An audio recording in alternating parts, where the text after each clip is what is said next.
بسم اللہ الرحمن الرحیم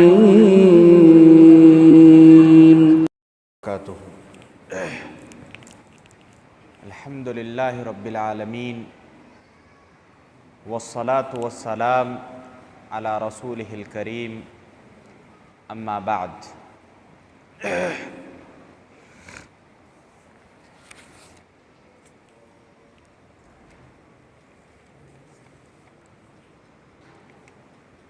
رمضان کا مہینہ شروع ہوتے ہی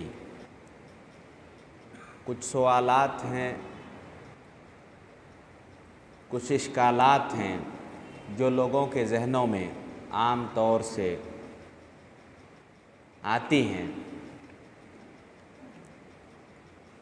ان میں سب سے پہلے میں کچھ چیزوں کا تذکرہ کروں گا جو کہ مفطرات الصوم، یعنی روزہ جن چیزوں سے ٹوٹ جاتا ہے۔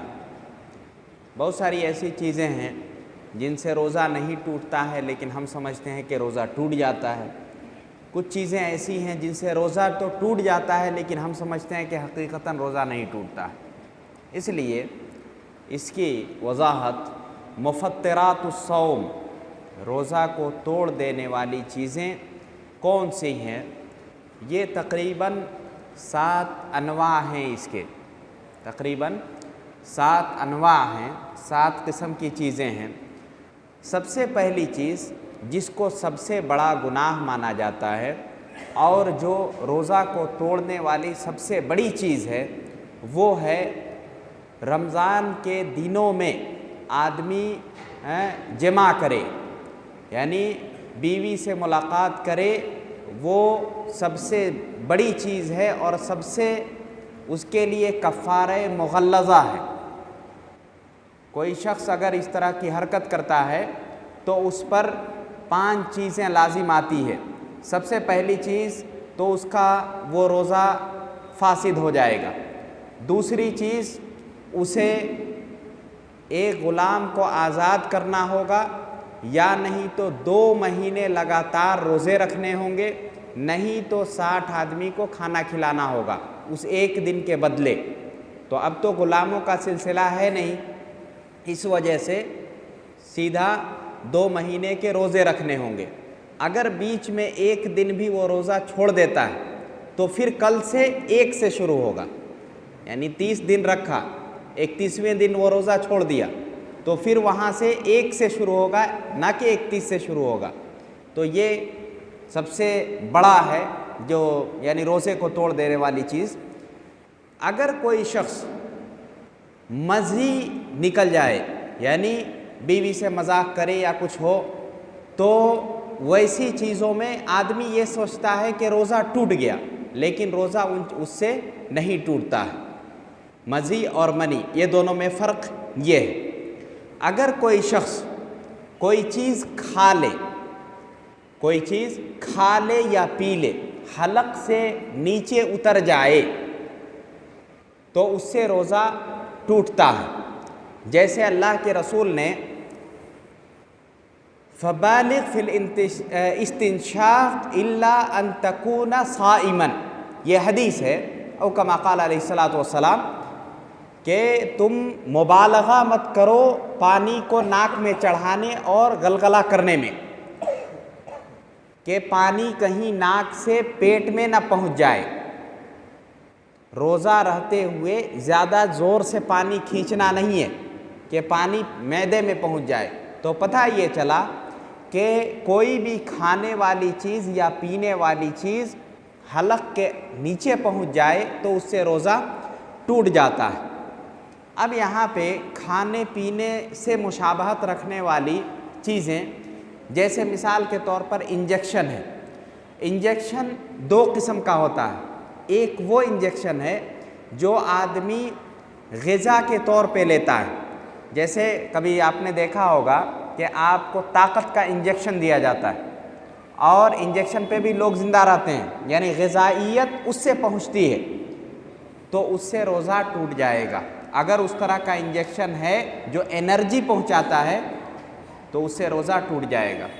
لیکن اس طرح کے انجیکشن اگر ہیں جو یعنی غذائیت نہیں پہنچاتے ہیں، جو دوا کے طور پر استعمال ہوتے ہیں، حالانکہ وہ جسم میں داخل ہو رہے ہیں لیکن پھر بھی اس سے روزہ نہیں ٹوٹے گا۔ یہ بتائیں گے کون؟ یہ ڈاکٹر لوگ بتائیں گے کہ اس میں انرجی ہے یا نہیں ہے، یا یہ کس وجہ سے انجیکشن ہے، وہ ڈاکٹر لوگ بتائیں گے۔ وہ اگر بتاتے ہیں کہ اس میں انرجی ہے تو پھر وہ اسے روزہ ٹوٹ جائے گا۔ اسی طرح کہتے ہیں حقن الدم، یعنی خون کو چڑھانا۔ جسم میں اگر خون کو چڑھایا جائے، آدمی روزے سے ہے، خون کی کمی ہوئی، اسے خون چڑھایا گیا، تو خون چڑھانے کی وجہ سے اسے روزہ ٹوٹ جائے گا۔ کیوں؟ کیونکہ جسم میں سب سے زیادہ طاقت دینے والی چیز وہ خون ہی ہے، تو خون اگر جسم میں چڑھایا جاتا ہے تو پھر اس سے بھی روزہ ٹوٹ جاتا ہے۔ ایک سوال یہ ہے کہ آدمی برش کرتا ہے، پیسٹ لگاتا ہے، مسواک کرتا ہے، یہ منہ کا بلغم ہے، منہ کا تھوک ہے، لعاب ہے، یہ اگر منہ میں چلا جائے، دیکھیے یہ جو معجون ہیں جن کو ہم پیسٹ کہتے ہیں، پیسٹ ایسا پیسٹ جو کہ جس میں کوئی مزہ ہو اور وہ حلق کے اندر پہنچے تو نقصان دہ ہے۔ اگر آپ اس سے منہ دھوتے ہیں، برش کرتے ہیں، اسے تھوک دیتے ہیں، کوئی حرج نہیں ہے۔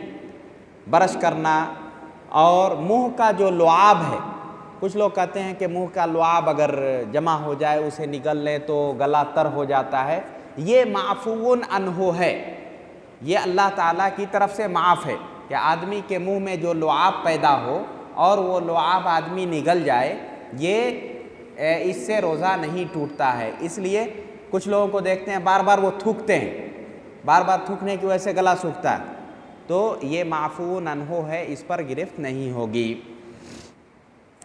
اسی طرح ایک حجامہ جانتے ہیں نا، حجامہ کپنگ جس کو کہتے ہیں، خون نکالنا، فاسد خون جو نکالا جاتا ہے، اس سے روزہ ٹوٹ جائے گا روزے کی حالت میں، کیونکہ اللہ کے رسول صلی اللہ علیہ وسلم کی حدیث ہے افطر الحاجم والمحجوم، کہ دونوں کا روزہ ٹوٹ گیا، یعنی جو پشنا لگاتا ہے اور جو لگواتا ہے دونوں کا روزہ ٹوٹ جائے گا، کیونکہ اس سے خون نکلتا ہے، اور خون نکلنے کے بعد انسان کمزوری محسوس کرتا ہے، ہو سکتا ہے کہ وہ روزہ توڑ دے۔ تو اور دوسری وجہ یہ بتائی گئی کہ آدمی جو پہلے تو منہ سے کھینچتے تھے نا، یعنی سینگ ہوتا تھا، آج تو مشینیں ہیں، لیکن پہلے سینگ ہوتا تھا، سینگ کو جگہ پہ لگا کے اور اسے منہ سے کھینچتے تھے، تو خون جو ہے خدشہ ہوتا تھا کہ گلے تک پہنچ جائے، تو اس وجہ سے افطر الحاجم والمحجوم، یعنی دونوں کا روزہ ٹوٹ جائے گا۔ اسی طرح ایک اور چیز ہے، اگر کوئی آدمی زبردستی قے کرتا ہے، یعنی انگلی ڈال کے قے کرتا ہے، تو پھر اس سے روزہ ٹوٹ جائے گا۔ لیکن اگر اپنے سے قے ہو جائے تو اس سے روزہ نہیں ٹوٹے گا۔ ایک ہوتا ہے تقیؤ، جیسے اللہ کے رسول کی حدیث ہے من ذرعہ قیء وہو صائم فلیس علیہ قضاء وان استقاء فلیقضی، یعنی اگر جان بوجھ کر کوشش کر کے وہ قے کرتا ہے تو پھر اس پر قضا ہے، یعنی اس کا روزہ ٹوٹ جائے گا۔ اور اگر قے اپنے سے آ جائے، یعنی کھایا، رات میں سحری کھایا اور سحری کھانے کے بعد ہوتا ہے طبیعت عجیب سی ہوئی اور الٹی ہو گیا، اس سے روزہ نہیں ٹوٹے گا۔ لیکن آدمی خود سے کوشش کر کے قے کرے تو اس سے روزہ ٹوٹ جائے گا۔ اسی طرح عورتوں کے تعلق سے اگر ان کے ایام شروع ہو جائیں تو پھر ہو سکتا ہے کہ مغرب سے 5 منٹ بھی پہلے ان کے ایام شروع ہو جائیں تو وہ روزہ ٹوٹ جائے گا، وہ روزے کی گنتی نہیں ہوگی، وہ روزہ مکمل نہیں کر سکتی ہے، یہ ناقض الصوم میں شمار ہوتا ہے، روزہ اس سے ٹوٹ جائے گا۔ اب بقیہ جو ہیں کچھ آپ لوگوں کا ٹائم صرف عصر میں 10 منٹ لوں گا، 10 منٹ سے زیادہ نہیں لوں گا۔ 10 منٹ میں صرف وہ مسائل جو ایک دم ضروری مسائل ہیں بس انہی پر گفتگو ہوگی۔ السلام علیکم ورحمۃ اللہ وبرکاتہ۔